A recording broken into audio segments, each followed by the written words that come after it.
असल जिहाद जो मोदी जी कर रहे हैं अपने देश के प्रति, भारत को विश्व गुरु बनाने के लिए, मुझे वो जिहाद मालूम है। हमारे इबादत करने के तरीके ज़रूर अलग हो सकते हैं, हमारे पंथ ज़रूर अलग हो सकते हैं, हमारे धर्म ज़रूर अलग हो सकते हैं, लेकिन हमारा जो सबसे बड़ा धर्म इंसान है और इंसानियत है। विपक्ष को मैं ईमानदार तब मानता, अच्छे को अच्छा कहा जाता, खराब को खराब कहा जाता। आपने तो एक सिरे से सारा खराब, सारी खराबी आपने मोदी जी को दी। तो मुझे तो आप पर ही सवालिया निशान है, मुझे तो विपक्ष पे ही शक होता है।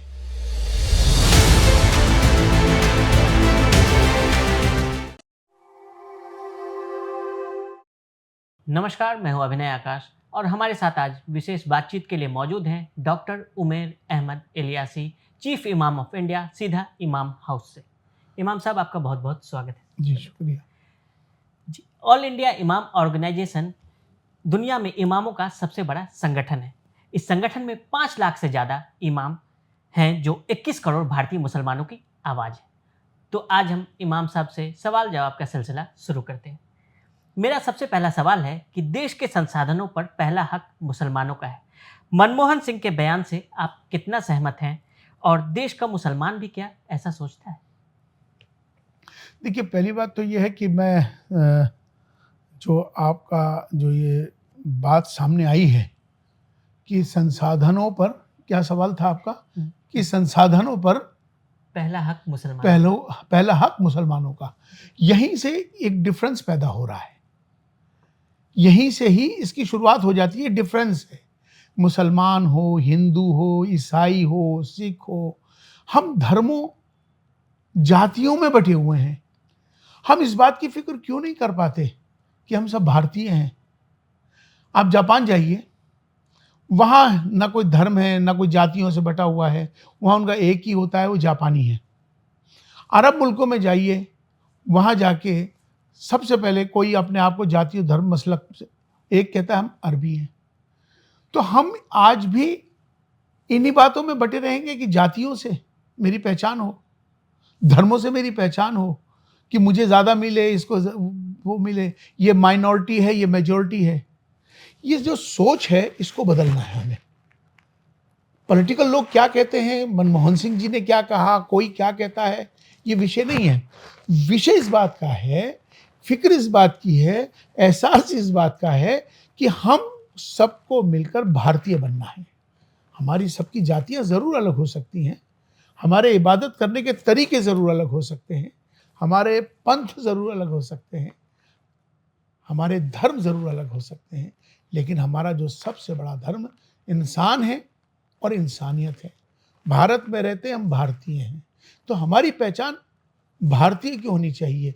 मेजॉरिटी, माइनॉरिटी, ये डिफरेंसेस पैदा हो जाते हैं, ये कॉन्फ्लिक्ट पैदा करता है, ये सब नहीं होना चाहिए। माइनॉरिटी क्या है? ये सब इसी देश के तो हैं, मेजॉरिटी इसी देश के तो हैं। तो अपने आप को इससे ऊपर उठकर एक भारतीय बनना चाहिए, और एक भारतीय बनने के लिए अपने देश की फिक्र करनी चाहिए कि मेरा देश कैसे आगे जाए और समानता हमारे अंदर कैसी हो, और हम सब मिलकर अपने देश को कैसे आगे उन्नति की ओर लेके जाएं। ये एक सोच होनी चाहिए। जब सोच बदलती है ना, तो जब आपका नज़रिया बदलता है तो नज़ारा बदल जाता है। जी, नज़रिया बदलता है तो नज़ारा बदल जाता है। मेरा दूसरा सवाल है कि अयोध्या में रामलला की प्राण प्रतिष्ठा में शामिल होने के लिए आप गए। इसमें कुछ कट्टरपंथियों की तरफ से आपको जान से मारने की धमकी भी मिली और आप पर फतवा भी जारी हुआ। मेरा ये सवाल है कि राम मंदिर में जाना इस्लाम धर्म में प्रतिबंधित है क्या? यही तो बताने की बात है कि ये भारत जो है, ये भारत सर्वधर्म समभाव की बात करता है। ये भारत की विशेषता है अनेकता में एकता। आप देखेंगे कि जो मज़ार हैं, दरगाह शरीफ अजमेर हो, निज़ामुद्दीन हो, या कोई भी बड़ी दरगाहें हों, आपको वहाँ सारे धर्मों के लोग जाते हैं। वहाँ पर इस बात का फ़र्क नहीं पड़ता कि कोई अगर हिंदू कोई दरगाह में चला गया तो कोई वो क्या मुसलमान हो जाता है, या कोई मुसलमान मंदिर में चला गया तो क्या वो हिंदू हो जाता है? ये देश सबका है और ये देश ने हमेशा से समानता की बात करी है, धर्मनिरपेक्षता की बात हमने करी है।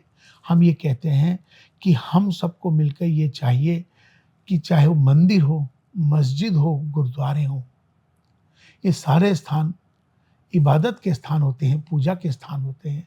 सब अपने-अपने तरीके से पूजा करते हैं। तो मुझे लगता है कि मुसलमान मंदिर जाए तो वो हिंदू नहीं हो जाता, कोई हिंदू मंदिर में मस्जिद में आए तो मुसलमान नहीं हो जाता। हमें एक अच्छा इंसान बनना है।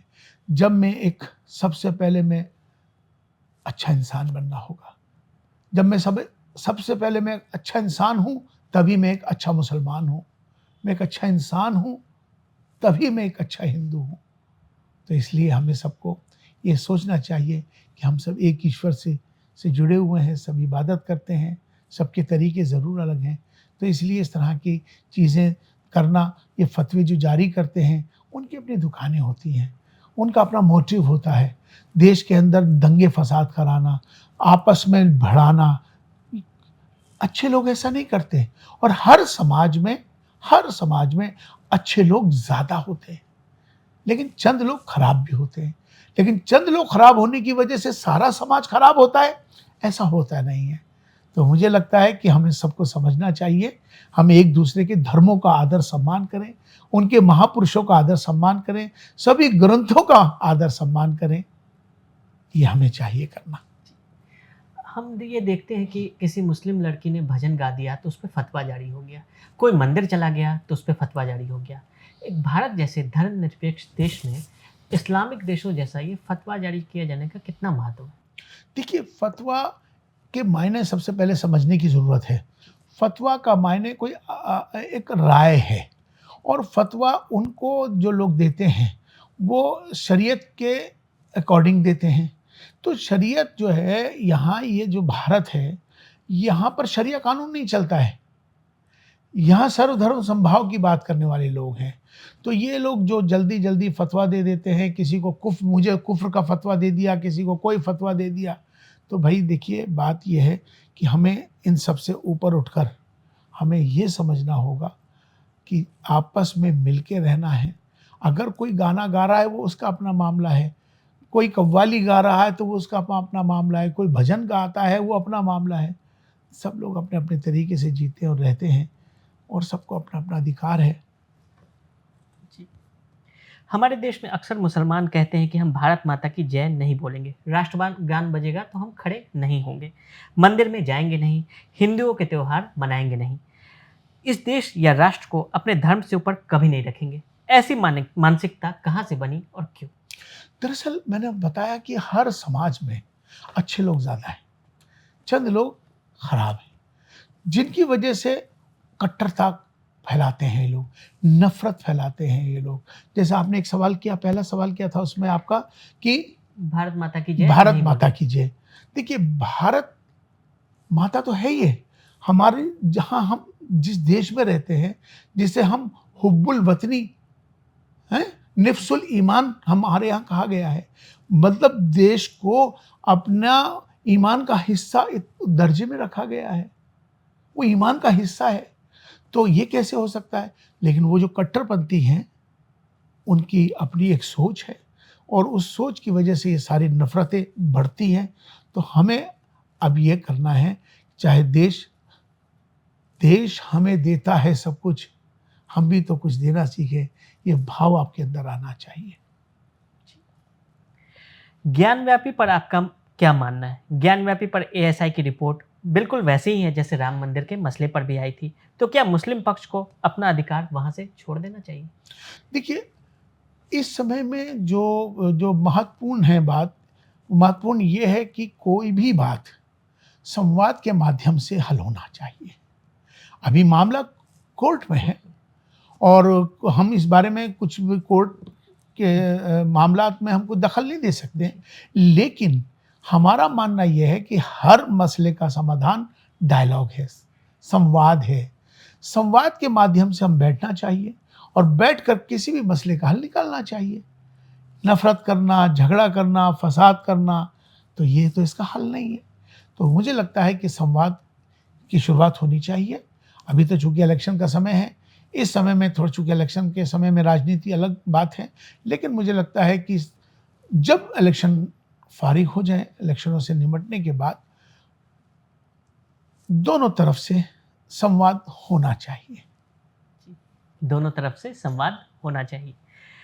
अच्छा, मेरा एक सवाल है कि मोहनदास करमचंद गांधी, जिसे लोग प्यार से बापू भी बुलाते हैं, इसके साथ ही हम बचपन से किताबों में भारत के राष्ट्रपिता के तौर पर उन्हें पढ़ते हुए आए हैं।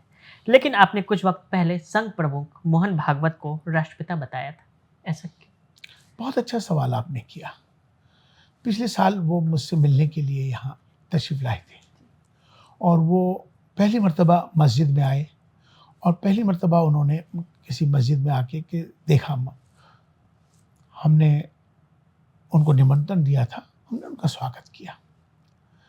आपको मालूम है कि आरएसएस जो है, राष्ट्रीय स्वयंसेवक संघ, दुनिया का सबसे बड़ा संगठन है और उस संगठन के वो सरसंघ चालक हैं। वो संघ जो है, उनका जो जीवन होता है, जो प्रचारक जीवन होता है, वो अपने लिए नहीं जीते, वो अपने राष्ट्र के लिए जीते हैं। उनका एक मकसद होता है, अपने जीवन में सब कुछ छोड़ देते हैं, त्याग देते हैं और प्रचारक जीवन जीते हैं, देश के लिए जीते हैं। जब वो देश के लिए जीते हैं और देश के लिए ही सारा काम करते हैं, उनका पूरा जीवन समर्पण अपने देश के लिए है और दुनिया का सबसे बड़ा संगठन है। तो इसलिए मैंने उनको कहा, देश के राष्ट्रपिता हैं वो। क्यों? क्योंकि आज देश के अंदर, पूरे दुनिया में अगर आप देखेंगे, सबसे बड़ा जो संगठन है वो आरएसएस है। तो इसलिए आज के हालात में उनको हमने राष्ट्रपिता इसलिए बोला, उनका हक बनता है कि वो हमेशा संघ का हर प्रचारक सिर्फ अपने देश के लिए, अपने देश की संस्कार और संस्कृति के लिए, देश के उत्थान के लिए चौबीसों घंटे सिर्फ देश के लिए समर्पित है। तो इसलिए मैंने उनको राष्ट्रपिता का दर्जा दिया और मैं उस पर कायम हूँ। उस पर भी मेरे खिलाफ बहुत फतवे जारी हुए, मेरे खिलाफ मुझे मारने की धमकियाँ तमाम पूरे विश्व में आई और मुझे कहा गया कि आप अपने शब्दों को वापस ले लीजिए।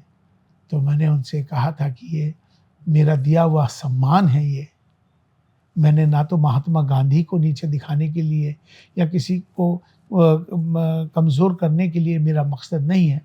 मेरा एक ही मकसद है कि वो राष्ट्र के पिता, राष्ट्रपिता हैं और मैं अपने पर कायम हूँ। मैं अपने शब्दों को वापस नहीं ले सकता। जो सम्मान दिया है, ये सम्मान हमेशा के लिए है। जो भी इसके लिए कोई मुझे धमकी देता है, कोई मेरे जान से मारने की बात करता है, मुझे उसकी कोई परवाह नहीं। ये मैंने सम्मान दिया है उनको। 2014-2019 के आम चुनाव में बीजेपी ने 9% मुस्लिम वोट हासिल किया था। इस बार 16 से 17% के बीच का लक्ष्य रखा गया है। लेकिन जिस तरह के बयान अभी चुनाव में देखने को मिल रहे हैं, इससे मुसलमान क्या बीजेपी से जुड़ पाएगा? देखिए, मुसलमान जुड़ चुका है और मुसलमान को समझ में आ चुका है कि हमको इन 70 सालों में हमारा इस्तेमाल किया गया, हमारे वोटों का इस्तेमाल किया गया, सिर्फ वोटों की राजनीति हुई। हमारे उत्थान के लिए कोई बात नहीं हुई। आपको याद होगा कि उस कांग्रेस का ज़माना था, उसी कांग्रेस की ज़माने में ही सच्चर कमेटी की रिपोर्ट आई थी, जिसमें उस रिपोर्ट में मुसलमानों को बिल्कुल निचली हालत में दिखाया गया है। उस रिपोर्ट ने, उसी रिपोर्ट के बाद रंगनाथ मिश्रा कमीशन की सिफारिश आती हैं, लेकिन अनफॉर्चुनेट रिपोर्ट भी आती है और उसमें कमीशन की सुझाव भी आते हैं, लेकिन इम्प्लीमेंट नहीं होता, क्योंकि उनका मकसद आपका उत्थान नहीं है। जब इससे ज़्यादा और क्या आप सोच सकते हैं?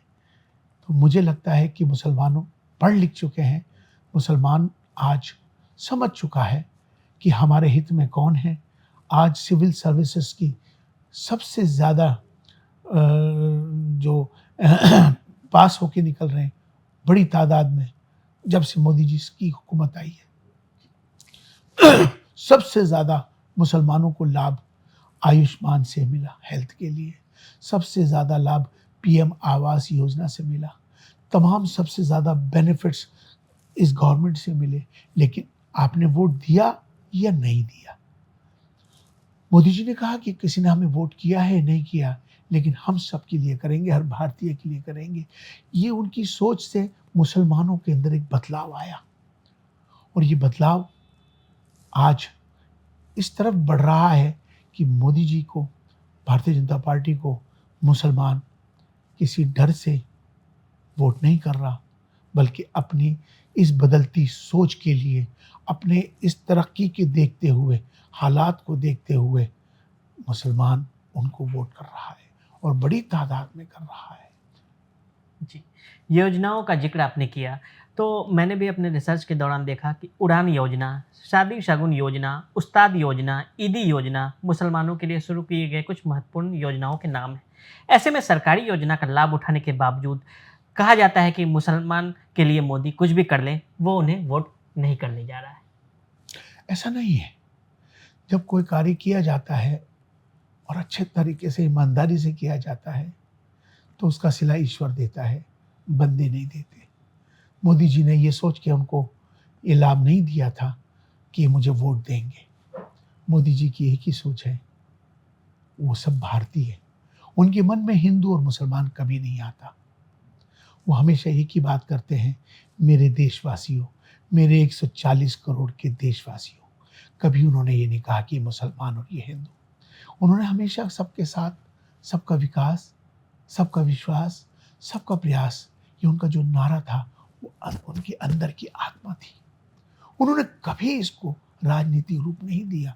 वो चाहते हैं कि भारत का हर भारतीय खूब तरक्की करे, हमारा भारत विश्व गुरु बने। ये उनकी एक सोच है, और वो सोच का लाभ पूरे देश को मिल रहा है। उसमें खाली मुसलमान, ईसाई, हिंदू, इससे ऊपर उठकर हर भारतीय को इसका लाभ मिल रहा है। भारत विश्व गुरु बनने की अग्रसर बढ़ रहा है। तो हमें सबको ये चाहिए कि हमें भी देश के प्रति हमारा समर्पण, देश के प्रति हम मिलकर उसके निर्माण में, क्योंकि आज का जो भारत है वो बदलते भारत की तस्वीर है। ये आज का भारत नवीन भारत, आज का भारत उत्तम भारत, आज का भारत श्रेष्ठ भारत। तो हमारी पहचान हिंदू और मुसलमान से नहीं होनी चाहिए। हमारी एक पहचान हो कि हम भारतीय हैं। आप यकीन माने, इस सोच को बदला है मोदी जी ने, सबको भारतीय बना दिया। मेरा अगला सवाल, जिसका जवाब मैं सोचता हूँ कि तमाम दर्शक भी जानना चाहते होंगे, कि 2002 के गोधरा दंगों के बाद नरेंद्र मोदी पर मुसलमानों का विश्वास कैसे और क्यों बना? ये बहुत अच्छा सवाल आपने किया। विश्वास कैसे बनता है? उसके कार्य से बनता है। उससे पहले जो उनके बारे में बताया गया वो कुछ और था, जो आज उन्होंने अब इम्प्लीमेंट करके दिया ये कुछ और है। सच्चाई सामने आती है। और आज जिस तरह से मोदी जी ने सबको लेके साथ चलने की बात जो करी है, सबको लेके आगे जो बढ़ रहे हैं, तो उससे एक भारत बहुत बदल रहा है। लोगों की सोच बदल रही है। तो मुझे लगता है कि जो लोग राजनीति करते हैं वो राजनीति करें, हमें कोई बात नहीं है। लेकिन जिस तरह से मोदी जी देश के प्रति रात और दिन अपना एक मकसद लेके चल रहे हैं, तो वो लोगों के अंदर बात समझ में आई है कि आज भारत दंगा मुक्त हो चुका।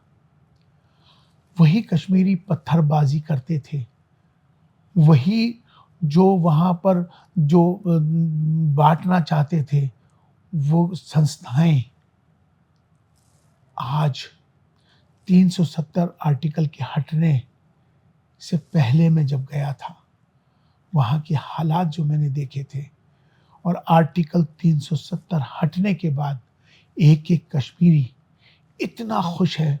मैं वहाँ सामाजिक लोगों से मिला, मैं धार्मिक लोगों से मिला, हर एक ने कहा कि हमको आर्टिकल 370 के बाद से हमारे कारोबार बढ़ गए, टूरिज़्म बढ़ गया, बच्चे पढ़ने लग गए, सबने दुआएं करी उनके लिए। लेकिन पड़ोसी देश को ये पसंद नहीं आएगा, उनको पसंद नहीं आएगा जो देश के अंदर नफरत फैलाना चाहते हैं। तो क्या नरेंद्र मोदी जी का फायदा था इसमें? एक एक कश्मीरी के अंदर से दुआएं निकल रही हैं। तो मुझे लगता है कि सच्चाई जब सामने आती है उसको वक्त ज़रूर लगता है, लेकिन थोड़ा सा समय लगता है, क्योंकि सत्यमेव जयते, सत्य की हमेशा जीत होती है और देर से होती है लेकिन होती है। जी, जैसा कि आपने बताया भी कि कश्मीर की आपने यात्रा की और वहाँ की तस्वीर भी आपने जिसका ज़िक्र किया। लेकिन आप अक्सर हम देखते हैं बयानों में कि महबूबा मुफ्ती हो या फिर उमर अब्दुल्ला हो, वो तो कुछ और ही तस्वीर दिखाने की कश्मीर की कोशिश करते हैं कि 370 हटने के बाद तो जैसे सब कुछ खत्म हो गया वहाँ। आर्टिकल 370 के हटने के बाद से जी, वहाँ आज तक पत्थरबाजी नहीं हुई है। वहाँ पर आतंकवाद तकरीबन ख़त्म होने पर है। वहाँ बच्चे पढ़ रहे हैं, वहाँ रोज़गार, टूरिज़्म इतनी तेज़ी पे आ रहा है। पहले दंगे होते थे, 1-1, 2-2 महीना कश्मीर बंद हो जाता था।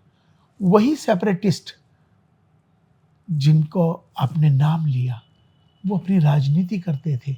उनके बच्चे तो बाहर पढ़ते थे, लेकिन वहीं कश्मीर के बच्चों को, कश्मीरियों को वो आग में जलाते थे। अब समझ में आ चुका है, आज भारत दंगा मुक्त भारत है। आज भारत आतंकवाद मुक्त भारत है। तो मैं हमेशा यही कहता हूँ कि थोड़ा समय लगता है चीज़ों को बनने में, अब बनना शुरू हो गया है। तो हमें राजनीति छोड़ के, राजनीति से ऊपर उठकर अपने देश के प्रति सबको मिलकर आगे बढ़ना चाहिए।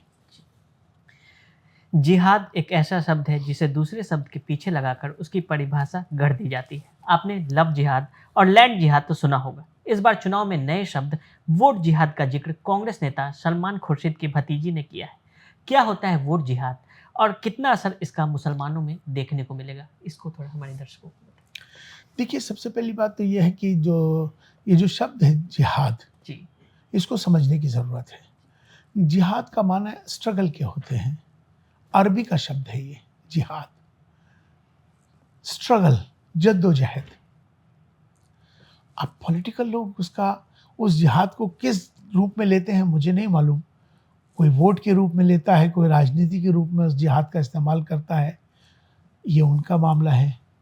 लेकिन असल जिहाद जो मोदी जी कर रहे हैं अपने देश के प्रति, भारत को विश्व गुरु बनाने के लिए, मुझे वो जिहाद मालूम है। अच्छा। अब की बार 400 पार का नारा बीजेपी की तरफ से लगाया जाता है। महबूबा मुफ्ती हो या राहुल गांधी, उनका कहना है कि ऐसा होगा तो देश के लिए खतरनाक है, ये संविधान खत्म हो जाएगा, सेकुलर शब्द संविधान से हटा दिया जाएगा।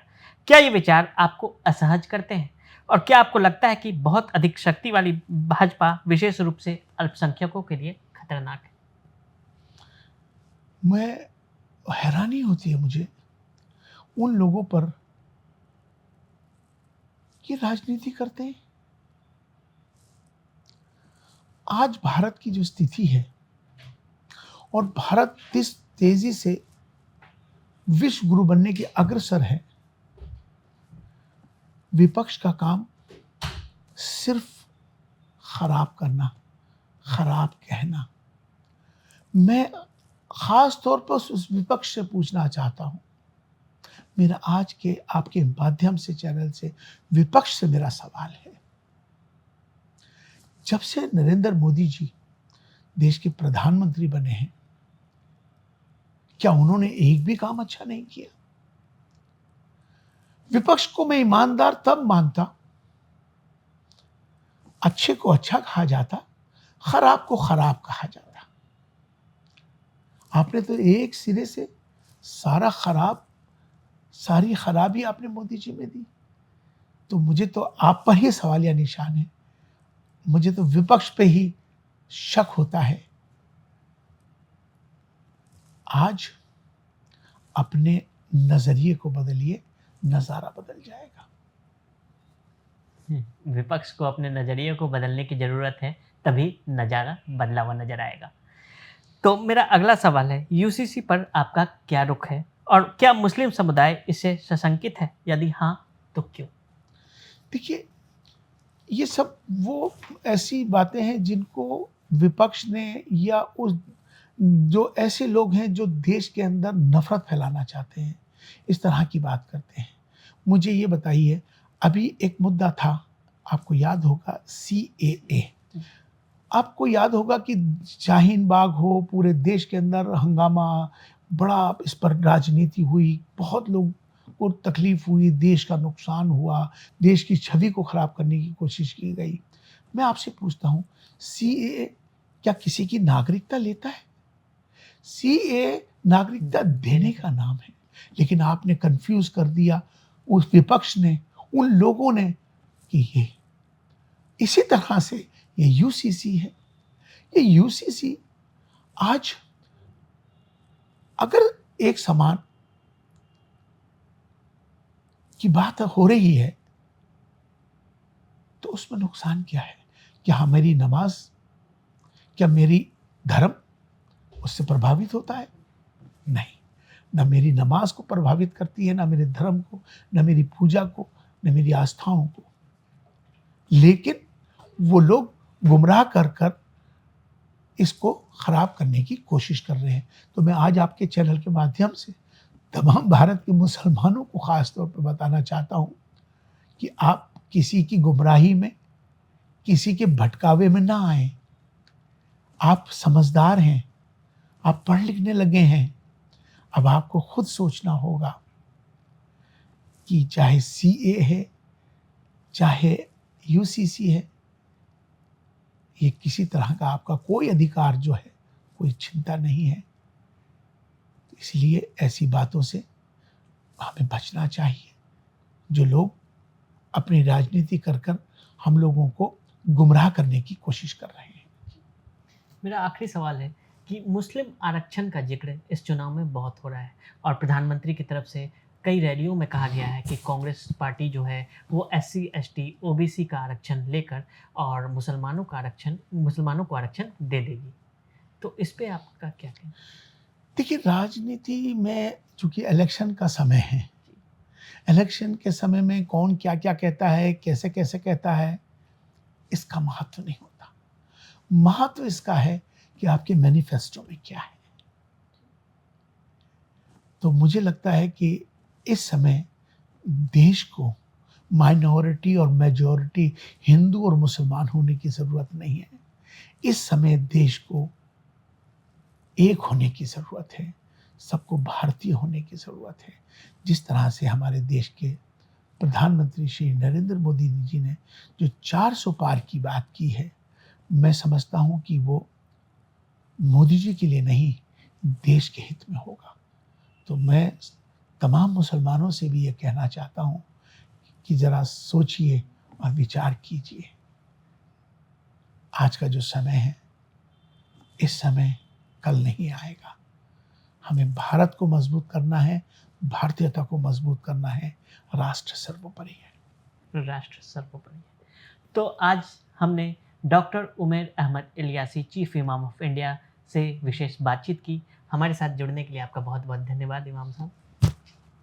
तो हम ये सवाल जवाब का सिलसिला यहीं समाप्त करते हैं। अगर आप भी लेना चाहते हैं देश दुनिया की तमाम जानकारी, तो आज ही सब्सक्राइब करें हमारे चैनल को। साथ ही नीचे दिए बेल आइकन को जरूर दबाएं ताकि हर अपडेट आप तक पहुंच सके।